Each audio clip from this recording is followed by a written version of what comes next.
ကြီးကန်းရဲ့နှုတ်သီးကိုတွားကင်မိရင်သူတို့ကချက်ချင်းတုတ်ပစ်ပါလိမ့်မယ်ပြီးရင်တော့သူ့ကိုစော်ကားလိုက်တယ်လို့မျိုးတင့်ကိုစိုက်ကြည့်နေမှာပါဒါကအလိုလိုဖြစ်တာမဟုတ်ပါဘူးကြီးကန်းတွေကတဘာဝအတိုင်းစိတ်ခံစားချက်ရှိတဲ့တရားတွေပါလူတွေနဲ့အတူကြီးပြင်းလာတဲ့ကြီးကန်းတချို့ဆိုရင်အတောင်ပံပါတဲ့ခွေးလေးတွေလိုမျိုးတန်ရောစဉ်အလွန်တွေ့တက်ကြပါတယ်တင်လန်းလျှောက်နေတော့တင့်ပခုံးပေါ်မှာနားနေနိုင်တယ်လို့လှမ်းခေါ်လိုက်ရင်လည်းတင့်ပခုံးစီကိုချက်ချင်းပြန်လာပါလိမ့်မယ်သူတို့ရဲ့ညံရီကခိုင်းတာလောက်တာထက်တောင်ပိုတာပါသေးတယ်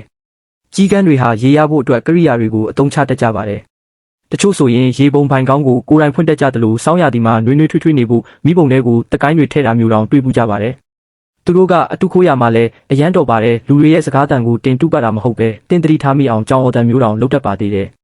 အထူးခြားဆုံးကတော့ကြီးကန်းတွေဟာသူတို့အပေါ်ကောင်းတဲ့သူတွေကိုမှတ်မိနေတတ်တာကတောထဲမှာသူတို့ကိုအစာကျွေးတတ်တဲ့သူတွေကိုသူတို့မှတ်မိနေတတ်ပါတယ်တခါတလေသူတို့စုဆောင်းထားတဲ့ဒင်္ဂါပြားလေးတွေကိုအစာကျွေးတဲ့နေရာမှာလာထားပေးတတ်ကြပါတယ်တကယ်လို့တင်ကအဲ့ဒီဒင်္ဂါကိုမယူဘူးဆိုရင်နောက်တစ်ခါမှငွေဆက်ကူပါယူလာပေးနိုင်ပါတယ်